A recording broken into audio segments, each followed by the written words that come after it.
hopefully you have it at your table and you're able to see it.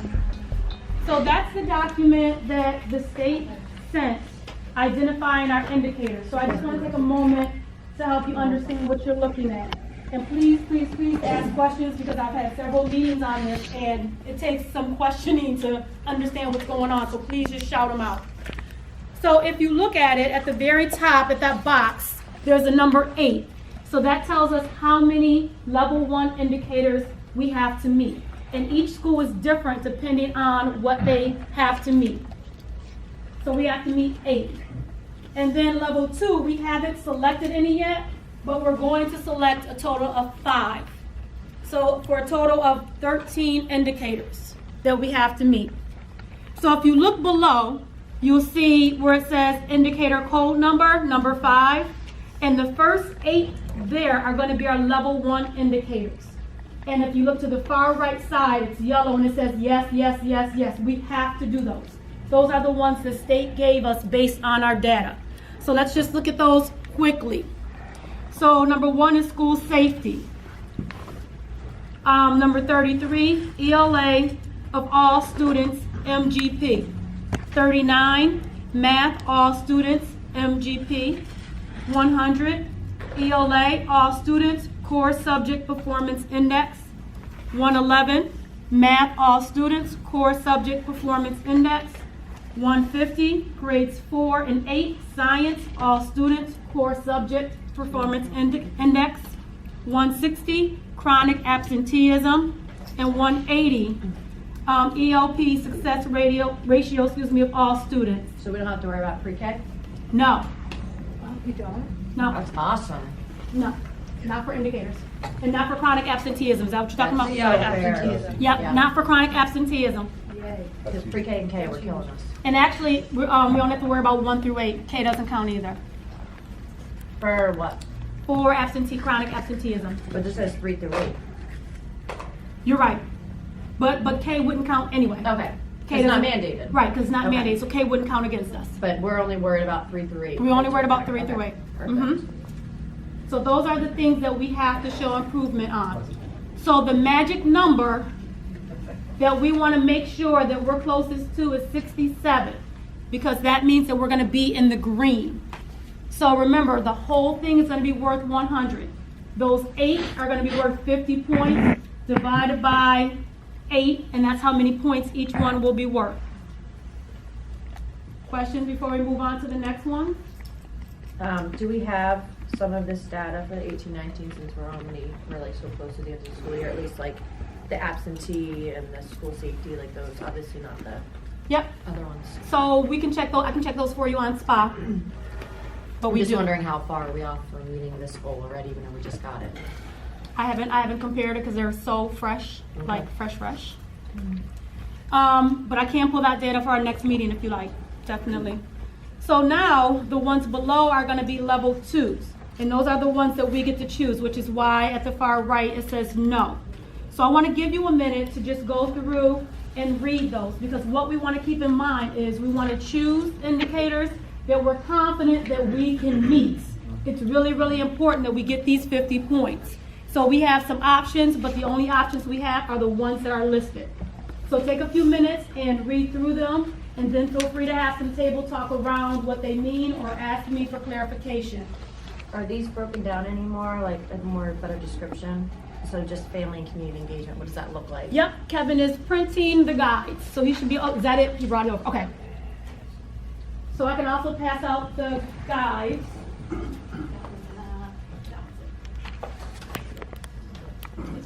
What is it? Yes, it can work on the other table. So what I'm passing out is the guides or the definitions. So if you take one and you look through it, you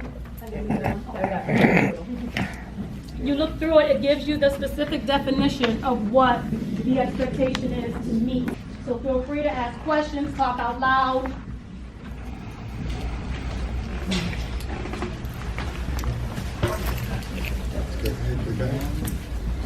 Is it okay? What is the community school? So community school model is the idea of using community partners to improve attendance, improve student achievement, That's one that I'm actually really leaning toward. We have those things in place now. So we have partnerships with Gandhi, with Serve for Youth, with Village Street. So it's utilizing those partnerships in an effective way to promote attendance and student achievement.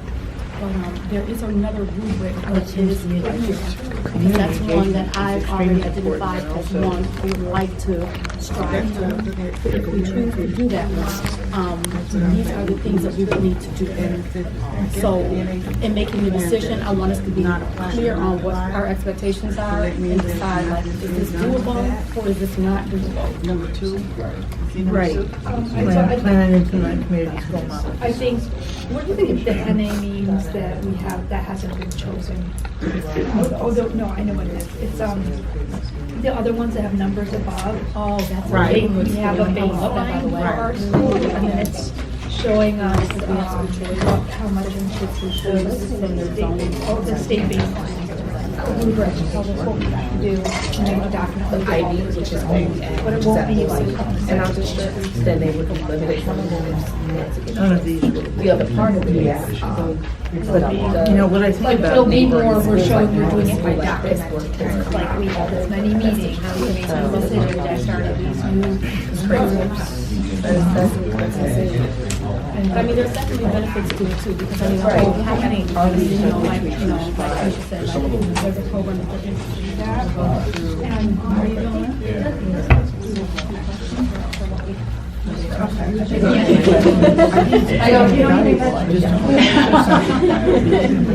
Difficult to do and get a point out. Do you have any questions so far? Well, let me know if you do. Alrighty. Okay, I'm going to give you about another minute to table talk, and then I'm going to share with you my thoughts. And then we can brainstorm through those, and I can get some input from you, and we can start making some decisions.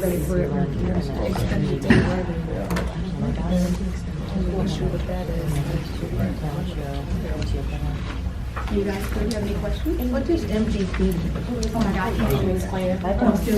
Seriously, because it is a complicated mathematical formula that the state uses to come up with how many students have passed the New York State ELA. So the advice that has been shared is that we really want to stick with those things that you can progress monitor before the end of the year. And that's not something you can progress monitor because the formula changes. So you can try to predict by using the formula, but there's a good chance that your prediction is not going to match the state's prediction. And that's even with using our data guide at district office. Okay, but We don't want to choose the ones that say MGP. I got this somewhere. When I go back over here, it says, we have to. I mean, this one is. Yeah, the we same do have thing, to. isn't it? Right, Yeah, we so have when to we, for so if those. we have to, we have to, but if we have choice, we don't want to. Because we can't progress and monitor. This is the same, 3 to 8. Yeah, oh, maybe just because it's black students, not all students. Right. Well, And in that's this, going in to our be a school, that's difference. all students. It's not actually, we have 76% black, believe it or not. All students will be 100%. Right.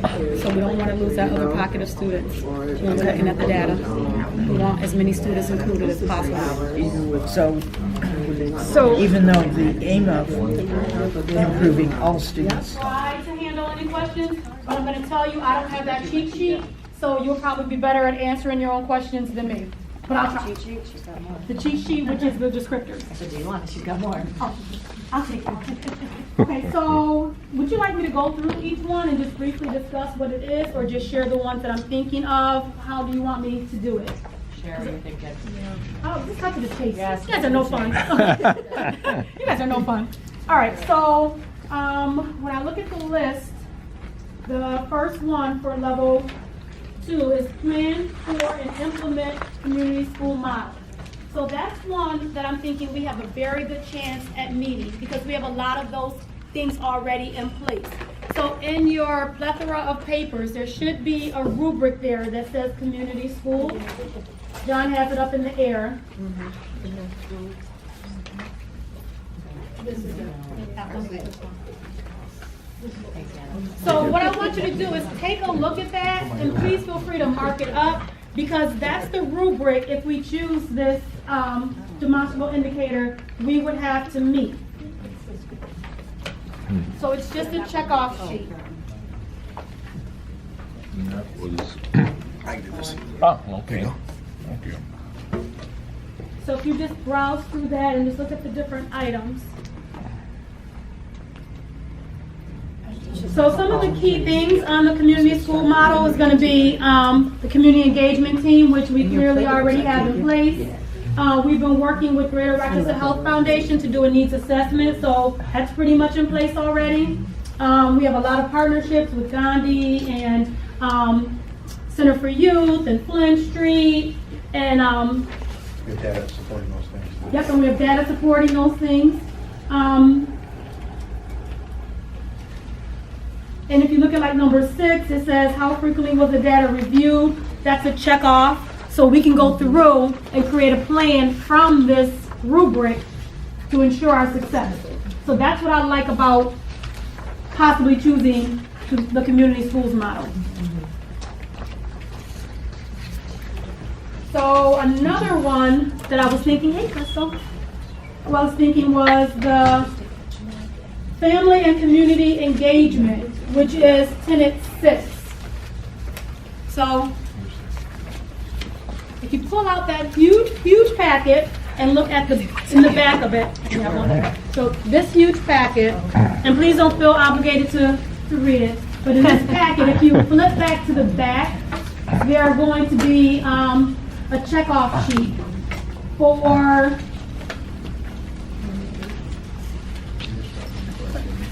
community engagement. And I think it starts on page 33, if I'm not mistaken. On page 33. Well, the checkoff with the bullets. So if you look at those bullets, starting on page 33 for phase 1. So according to the demonstrable indicators, we have to get 90% of phase 1. So if you count all those bullets up, I can't remember how many there are, but I did the quick math. So that means we would need to be able to do 19 of those on that list for phase 1. We have to do 19. 19. Yeah, 19 for phase 1.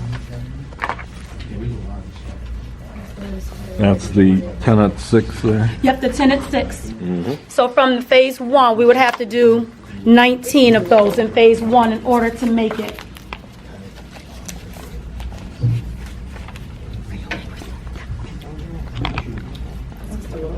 Is it doable? Absolutely. And some of it we're already doing. John, can you name some of the things we're already doing? I know we're doing some of them.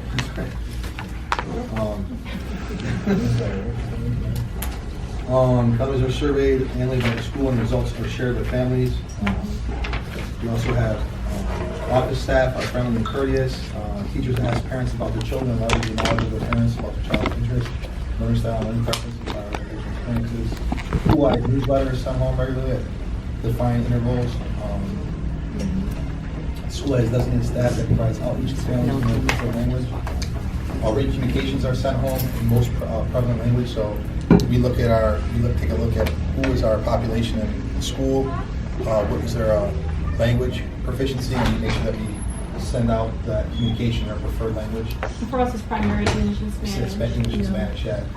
School sends home an information packet to all new families in their preferred language that has been designed to provide orientation to the school, its expectations, procedures, and services offered. So, I mean, a lot of this stuff is already done on our, through our current system. So we kind of check off a lot of these boxes. And like I had said in our group, it's a good thing that we focus on this because we do need strong involvement. And I think any school that's successful has a strong bridge between the students, the parents, and the teachers and the staff, and the community members. So I think that this is an important piece just for that alone to be a successful school. So. And then if you look at phase 2, for our progress target, we have to have 40% of those. And that means that we need about 10 of the ones in phase 2. And then that's all we would be responsible for that DI, demonstrable indicator. On phase 2, you're referring to what now? Phase, so if you flip the page down, the same thing, the tenet 6, This tenet phase 6. 2. So if you flip the page, it goes into phase 2. And then okay. we need to do 10 of those. So on here, it tells us that for this first progress target, we have to do 90% of tier 1 and 40% of tier 2, Okay. or phase 2.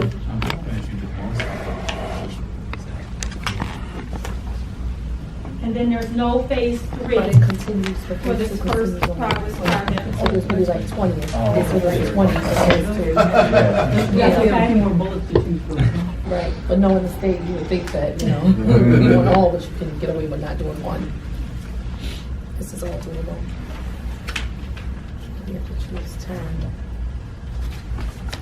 No, Student group, the teacher comment. Yeah, a lot of this stuff that, like I said before, is done in previous phase we're already doing, but it's, you know, an opportunity to also look at some of these things and what we can improve upon and do better. And also, I like it, just to be honest, because I'm a checklist person, so if I have a list, I will tend to my list. But if it's sort of out there in the clouds, I'm like, oh, did I do that yet? Did I? So I like the idea of it's concrete, we can schedule it, we can calendar it, we can do it and check it off. So the next one is one that I'm not thinking we should do. It's number 7, it's teacher practices and decisions. And I'm leaning against that only because it's very subjective. Like, I don't know what the state is gonna say that we need, and is it going to be enough? And is it gonna be in the format that they choose, although they, give us a rubric?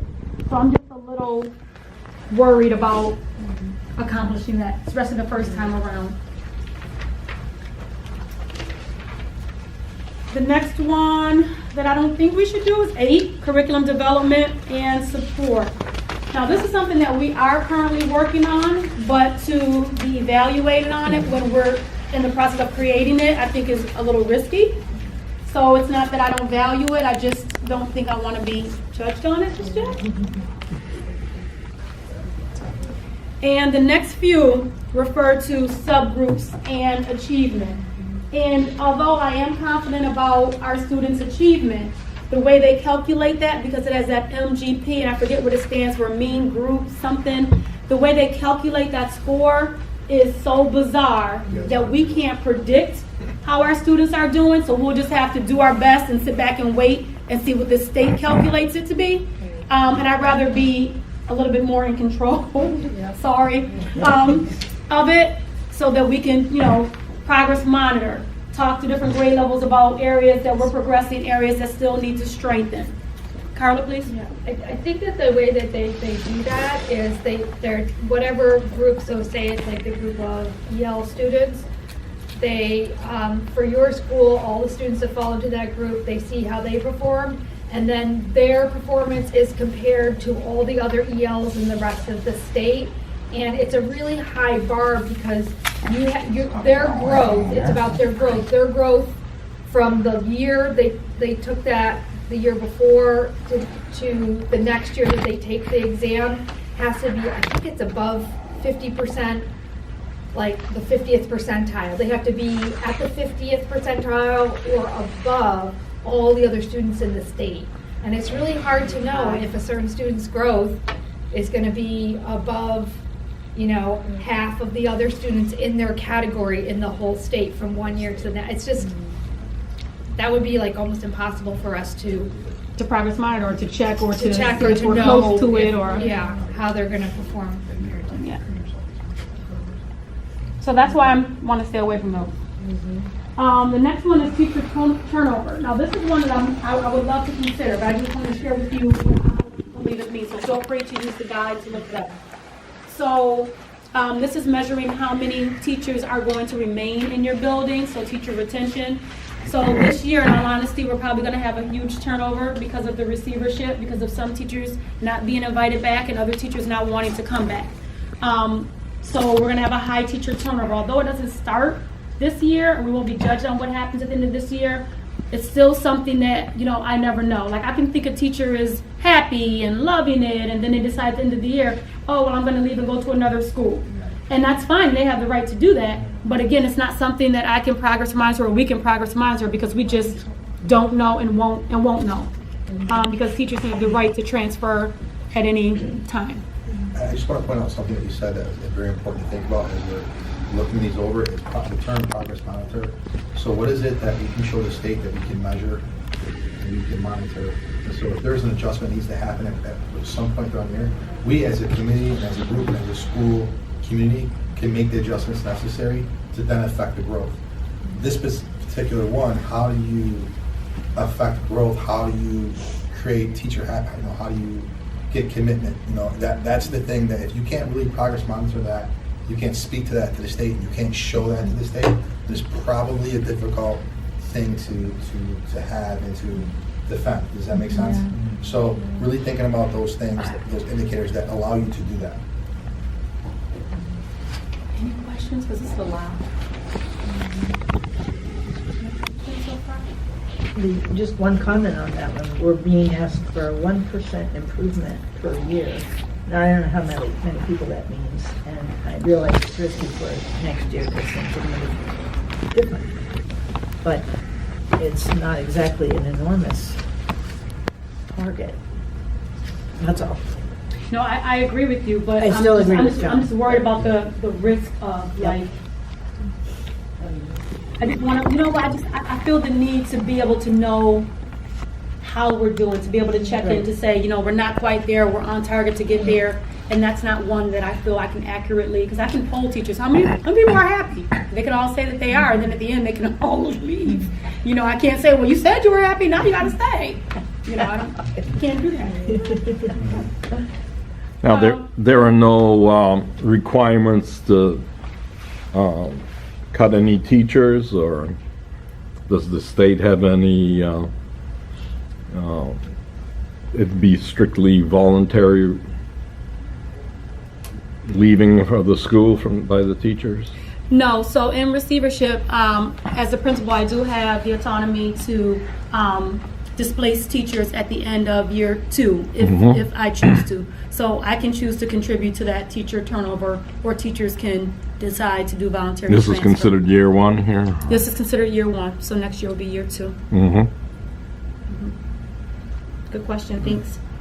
The next one on there is one that I'm willing to consider, is providing 200 hours of extended day learning time, ELT.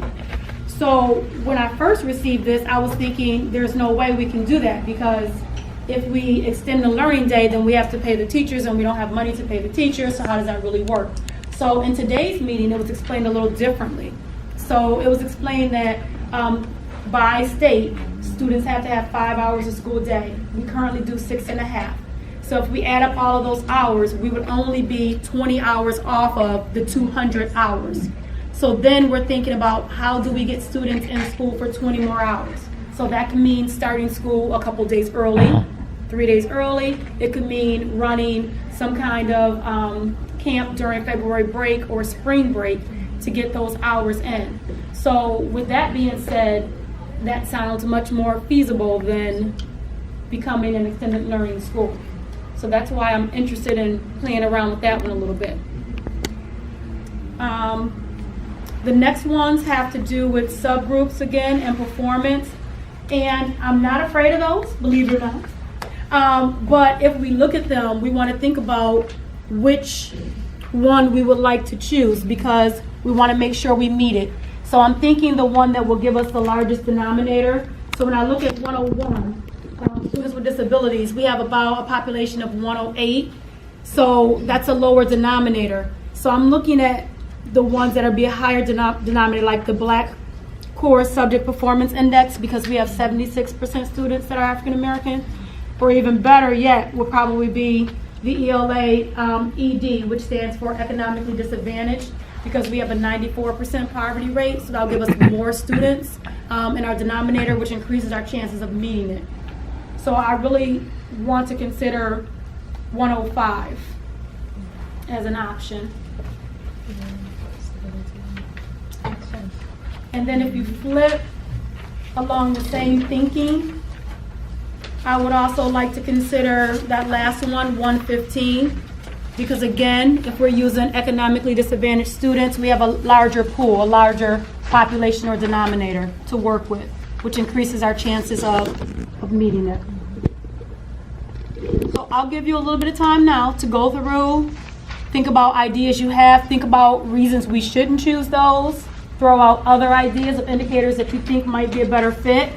I think I talked about 6, and we need to narrow it down to 5. Or we can also look at some other ones as well. So I'll give you a couple minutes with that. Yeah, those are the ones that are required. Sure. These here, Yeah. these. These here, the ones that have yellow. Oh, just yellow, okay. So they, those we don't have any choice on, and then the others, the community school one was one that we talked about, and this is the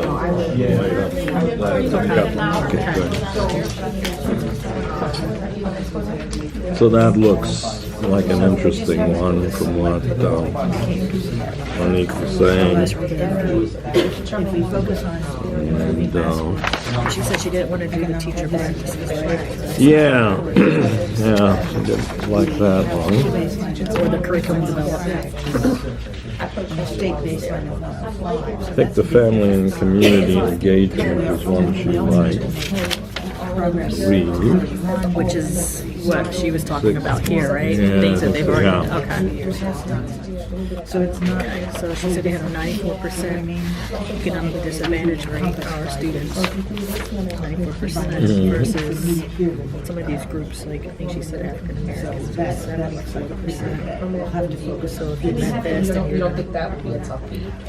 easier to meet the target, is that what you're saying? That's the thinking. How do you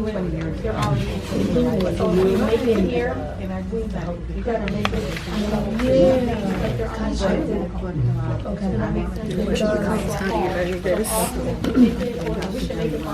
Which one is that? Teacher turnover, retention. Oh, yeah. Yeah, it's kind of unpredictable from what she was saying. We don't know because it wasn't reported. So that data still. That's why this is a good thing too, because That makes sense. Those So are basically Tanisha the 5, figured out right? something real quick. She said, well, why do you feel so confident about the level 2 for the 2 performance indicators for math and ELA? And she said, well, when I looked back on the level 1s, I sort of saw that they were already there. So if you make it there, you'll make it here too, right? And I'm like, we better.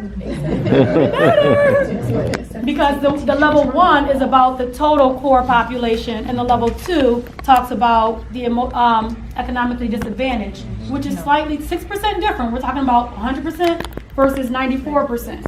So, in a perfect world, and our world is perfect, we should make both. So if we make that level 1, we should definitely make the level 2. and we're almost there on the level 1. And if we can, if you get involved with this, that helps family and community engagement. But they may, And, just good transfer The everything. reason being that's almost the same. Unless they got a low, Because we have so many economically. if the they- education if they committee's did been that, working okay, hard then at trying to if they had- if get they local were doing busing, which would schools help both of for those. teacher Right. transfer, We met they with can do During it. transportation in the evenings, the same programs. If they are rated. We met with the superintendent and about 3 weeks ago, and they were very in favor of It was having local my busing. principal at Pizza. Kicking around the idea, can we pull it off locally if we can't get the state to change their formula, so hopefully we get something on that. Are you guys have any questions? Okay. So, 180 you liked 105 first page. and 115, what was the other one that you were? The community school one. Community school, yeah. And the parent engagement when they're back here. So that's 4. And what, And the extended learning time, when the 200 hours of extended learning time. okay. Yep. So that could be sporadic, it doesn't have to be. Yeah, that's where they explained it today. I thought it needed to be like an extra half hour every day to add up to So it can be like a camp or a special offering, or I really like the idea of starting 2 days earlier and using those 2 days as community building. Remember how we want to do our bridge, perfect time to do bridge, because they don't put stipulations around what has to be done during that time. But I think that's like 1:15. kids have to be here, Math. staff has to be here. That's the key. That's the foundation for everything else. The relationship-wise. Absolutely. So that you can spend that time, spend the time during the day to build those relationships between the teachers and the students with each other. And have to worry about no curriculum, just all, and plus, you know, we're at the BMA school, so even just implementing those practices today too. What is done, do you do anything with getting parents in on some of these So we have community building sort of all the things so first that they're... through 180. I'm not opposed to it, but we've been All of those, thinking that's required. the community building with the students and the teachers before they got to the academics. But you're right, we can build in something where parents come in for a half day with their child and experience the community building. And you know, to be honest, that'll make life so much easier when it comes to everything else with parental involvement, because they'll have that first contact with their child. And then Yeah, that would be good. Now, I don't know how far this is going to go. I met with Dan Loengard and Linda Sanuz. John Lang and I went in and talked to them about the local busing, and they're all in favor of that. Yeah. And they were saying, we were even kicking around and says, you know, doing it by hook or by crook internally in this district, because it just makes no sense, you know, for elementary school, just about everything, you know, all the schools should be teaching the same basics. There may be a few that have something special, but, and we've got kids going all over from one poorly performing school to another poorly performing school, guaranteeing that they perform even worse than they would if you had good parent involvement. So we'll see if we can get that, but it's certainly, wherever we are by the time you're having kind of a get to know the parents and vice versa, that would be a sort of thing that would be great to have if we have it by then. No, that would be, and I think the holdup is going to be the district would determine if we have funds. That was something else they talked about at the meeting, is that they're anticipating some potential funds to support that extra 20 hours in our schools. So, you know, it's a great idea right now, but I just need to get confirmation that it's something we can do. And busing is going to be not an issue, but it's going to definitely play into it because we have to get them here. So that's 3 more days of busing. What's the role, when you talk about the community, right, so what's the role of local government, like the mayor's office, and helping the school district and providing resources? Well, what I'm hearing is that the mayor's office has given the city schools the exact same amount of money for several years in a row without increasing it. So in terms of financial contribution, I mean, that's been pretty stagnant, although our population has changed and the need has grown. But I don't know, I didn't watch her speech. Did you watch her speech? I didn't watch it last night. Yeah, I was down there. She She was gung-ho for community schools, and I'm trying to schedule a get-together with her to, in fact, I had left it with Dan Loengard, that we try to get on her calendar and push for that local busing. But I mean, I definitely feel like there needs to be more collaboration. I can't say that I feel like we're totally in sync with the mayor's office and local government in terms of schooling, and it's a hard situation too because I mean we're doing so poorly, so it's a big thing to take on. But I mean, I feel like she, you know, the mayor's office definitely supports the school, but I just don't know how we can better work with them. Yeah. and we got we got together with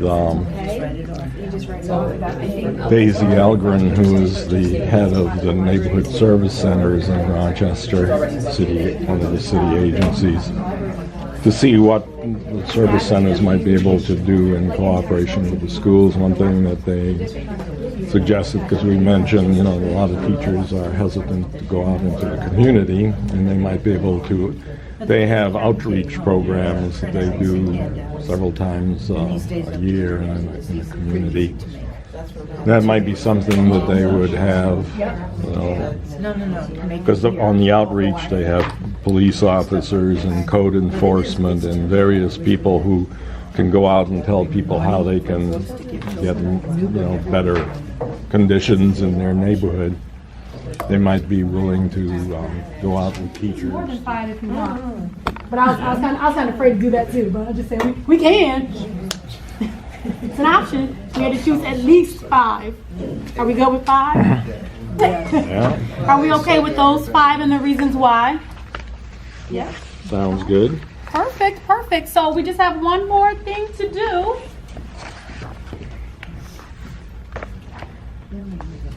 So before we go, I would love to get us into different committees. So now that you know what our demonstrable indicators are going to be, hopefully you've had a few minutes to just digest those different items. But what I want us to start doing is getting into work groups and then dividing up the work, making sure that we're working together as a collective team to move our school forward. So if you could, on the sign-in sheet, next to where it says community member, if you can just write down what team you would be interested in joining.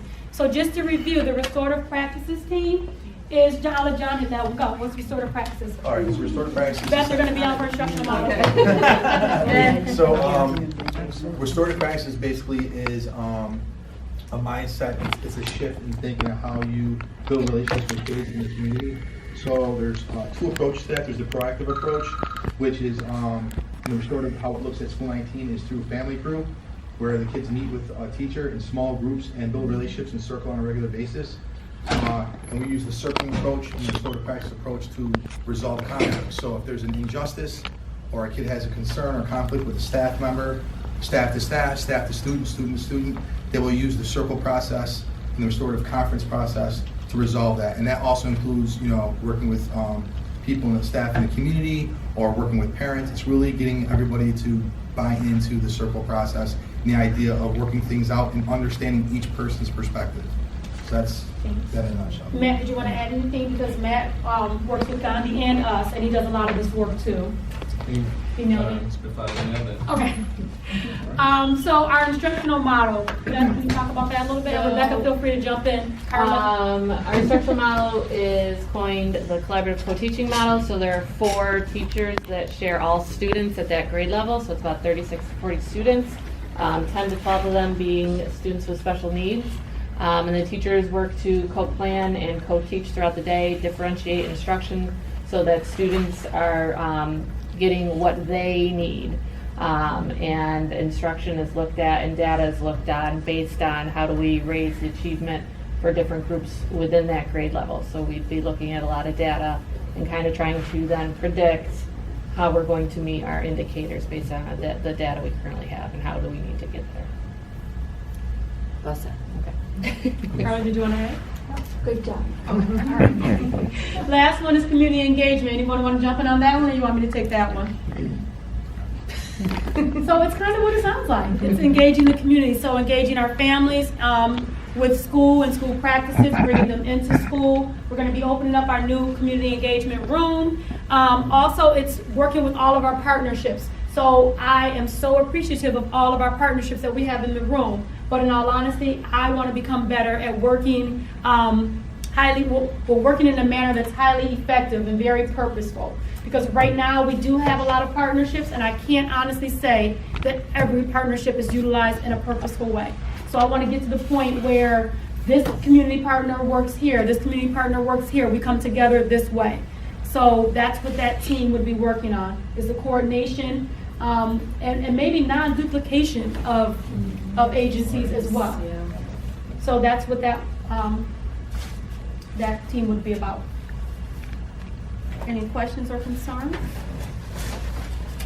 So again, before you go, if you could kindly please just sign up for a group. And you can just write it again next to your name somewhere, which group you're interested in becoming part of. And I just have one last slide with the next meeting date on it, so if you want to calendar it now, please feel free to. And this meeting, we're going to start working on working in our subgroups. And with that, I'm all set. Please feel free to have more snacks and have conversations with each other. And thank you so much for coming and sharing and contributing. Thank you.